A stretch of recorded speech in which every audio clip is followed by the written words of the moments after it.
Pour ce tour, le magicien utilise un paquet de cartes qu'il présente à son spectateur afin que ce dernier s'assure que toutes les cartes soient bien différentes et mélangées. Il va tout de suite donner les cartes à son spectateur pour que celui-ci les mélange autant de fois qu'il le souhaite. Une fois que le spectateur a bien mélangé les cartes, le magicien lui explique qu'il va devoir sélectionner une carte qu'on considérera tout au long du tour comme le voleur. Le magicien fait défiler les cartes et demande à son spectateur de dire stop. Mettons que le spectateur s'arrête ici.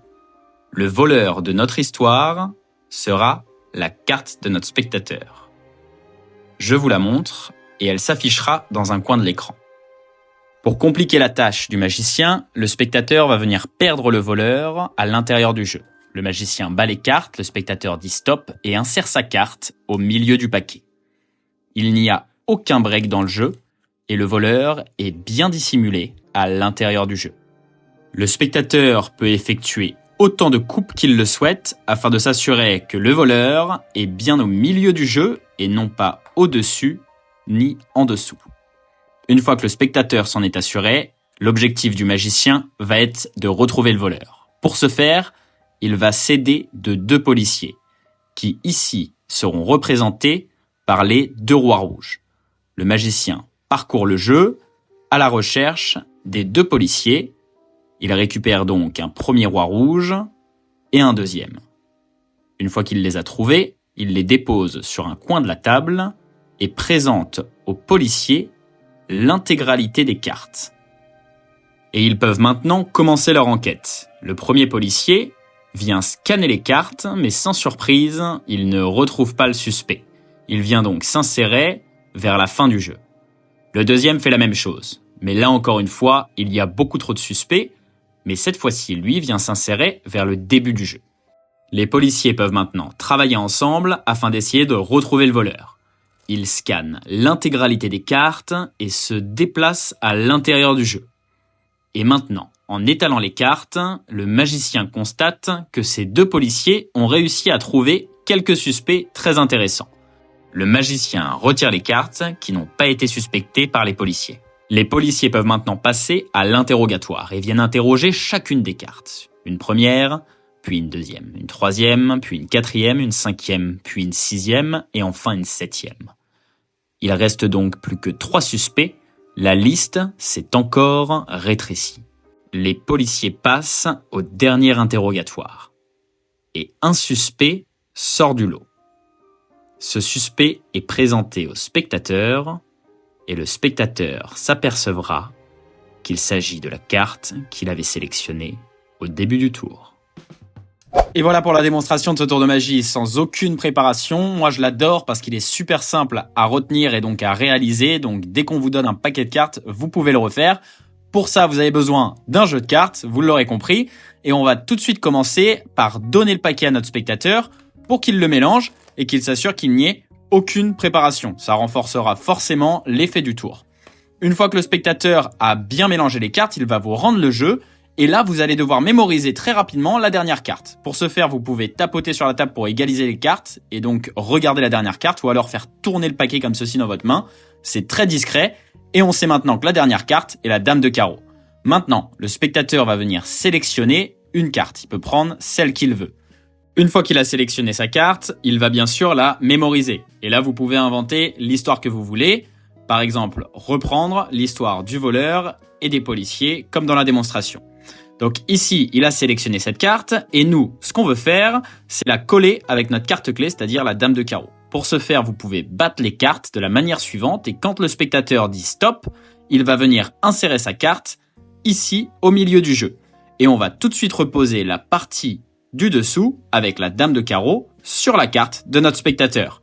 Comme ceci, on aura une carte repère là où est la carte de notre spectateur. On lui montre qu'il n'y a aucun break. Et il peut même venir couper le jeu, et pour justifier cela, vous pouvez lui dire que comme ça, sa carte n'est ni au-dessus, ni en dessous. Mais notre spectateur n'est pas bête, puisqu'il vient de la replacer au milieu du jeu.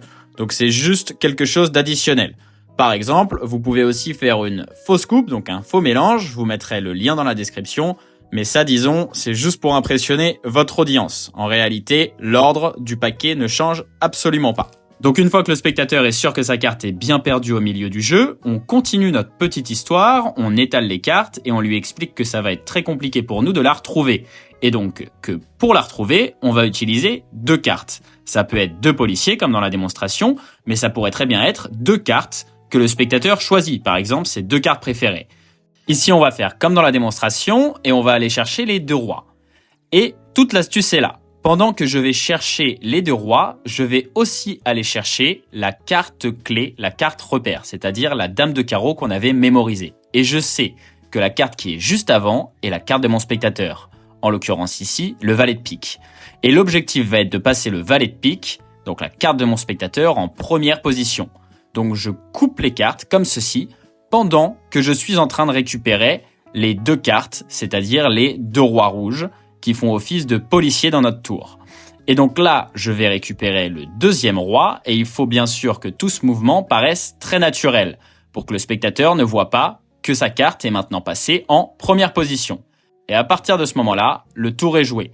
Vous allez étaler les cartes sur la table, et vous allez continuer votre petite histoire en disant que les 2 rois vont essayer de scanner le jeu afin de retrouver la carte de notre spectateur. Le premier roi, très important, va venir se placer en 4e position à la fin du paquet. Donc je compte bien 1, 2, 3 et il se place en 4e position. Donc vérifiez bien, mais là aussi, il faut que ça paraisse très naturel.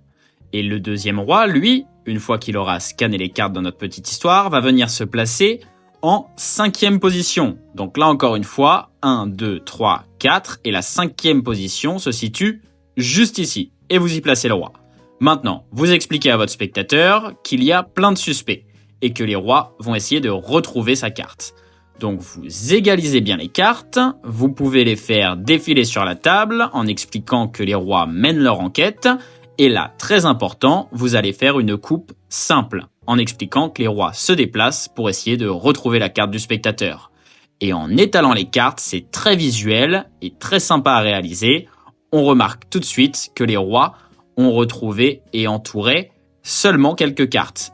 Vous supprimez donc les cartes au-dessus du premier roi et en dessous du 2e roi.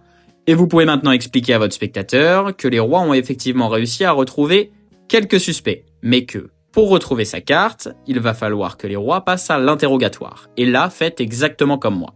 Vous distribuez les cartes de la manière suivante. Vous posez la première carte sur la table et vous passez la suivante en dessous. Et vous faites ça jusqu'à ne plus avoir de cartes dans les mains. Donc le mouvement est toujours le même, je pose une carte et la suivante va en dessous du jeu. Je pose et la suivante va en dessous du jeu.